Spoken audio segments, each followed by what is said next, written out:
Todo el mundo sabe lo que es llevarse un buen susto.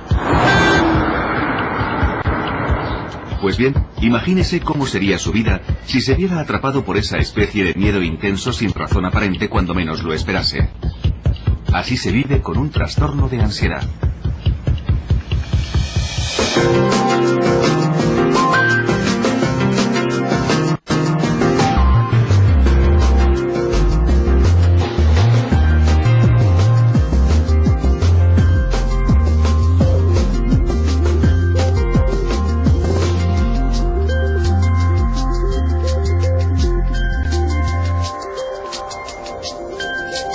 Es normal sentir desasosiego en situaciones angustiosas o peligrosas, pero normalmente pasa rápido y la vida continúa.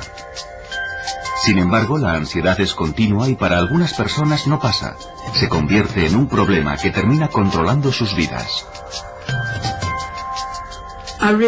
Me di cuenta de que me dejaba llevar por el pánico cada vez que salía de casa. Mi casa era el único lugar seguro, así que si estaba dentro de estas paredes me sentía segura. Incluso tener que ir al buzón era algo tremendo. Sandra Snow tenía 30 y pocos años, estaba felizmente casada y tenía 2 hijos de menos de 5 años cuando la ansiedad empezó a apoderarse de ella. Cada vez que salía y cogía el coche, estaba deseando volver a casa. Y nada más llegar me empezaba a sentir bien. Descansaba un rato y me ponía bien. Después empecé a pensar, no son simples mareos, tiene que ser algo más. Tenía palpitaciones en el coche, me sentía mareada, con náuseas e incómoda. Y llegó un momento en que dejé de salir, siempre estaba en casa, ponía excusas, decía que no me encontraba bien, que tenía dolor de cabeza, que tenía algún virus estomacal, que estaba enferma, que los niños no estaban bien.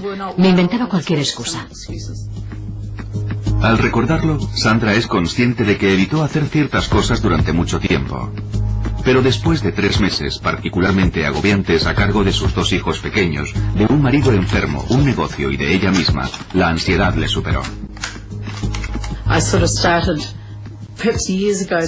Hace como un año, digamos que empecé a evitar algunas cosas.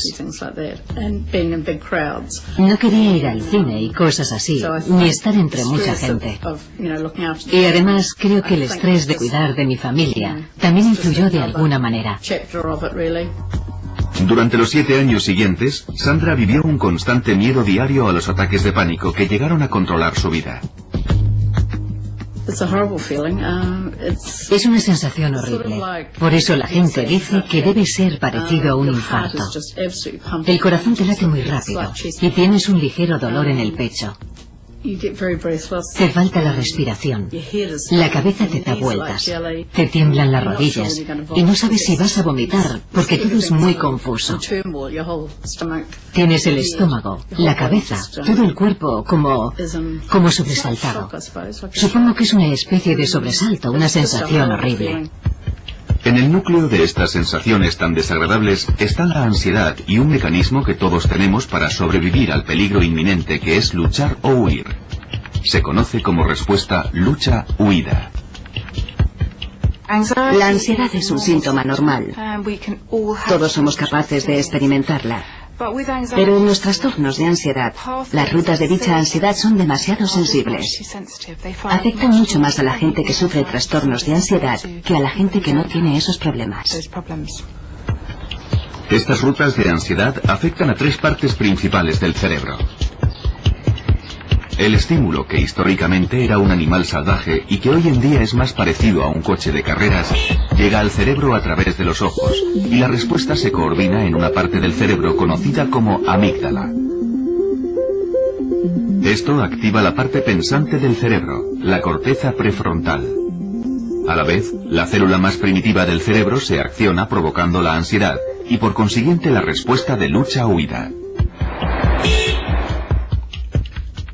Aumenta la tasa cardíaca. La respiración se hace más rápida y se entrecorta. Y los músculos se contraen. Todo ello tiene como objetivo sobrevivir al peligro físico, pero lo que hace es provocar un ataque de pánico, por una mala interpretación provocada por los trastornos de ansiedad. Porque si se padece un trastorno de ansiedad, estas partes del cerebro se activan fácilmente. Se sufre un ataque de ansiedad Y al experimentar miedo, se tiene un pensamiento distorsionado. Algo terrible va a ocurrir. Vas a perder el control. Vas a sufrir un infarto. Vas a morir. Y para el 10% de personas que sufrirán un ataque de pánico, es el miedo a tener otro lo que puede producir que se instale el trastorno.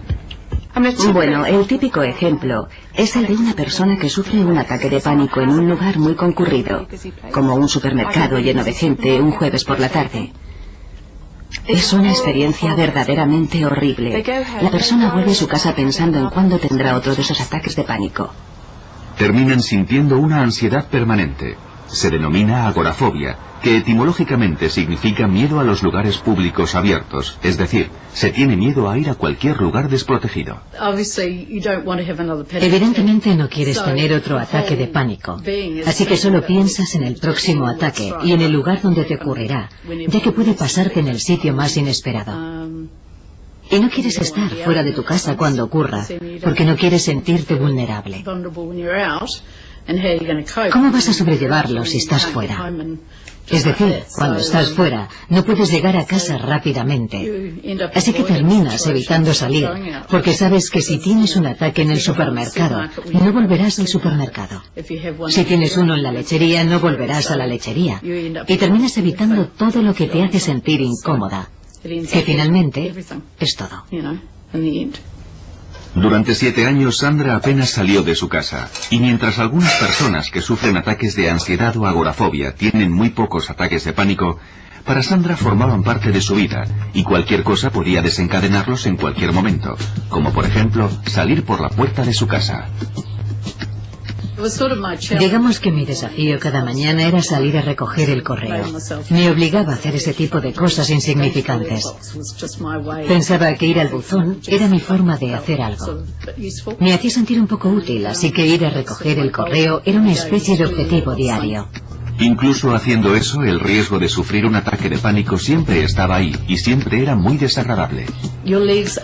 Te tiemblan las piernas. Sientes que te tienes que agarrar a algo. Yo me tenía que agarrar a lo que fuera.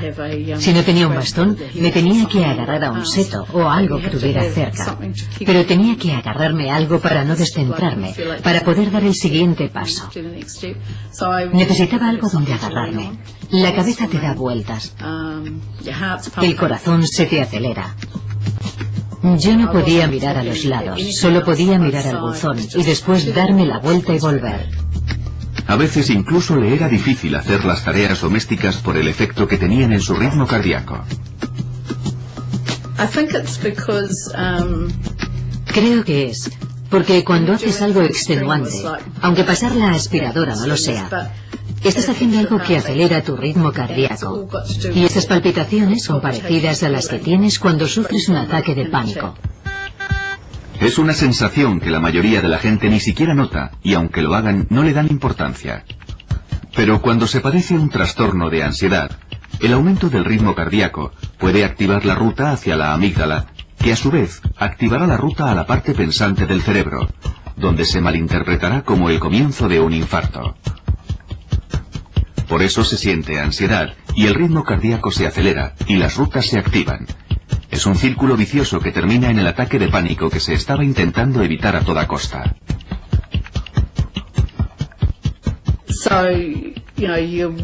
Así que cuando estás activa, sientes que tu corazón va a un ritmo diferente al normal.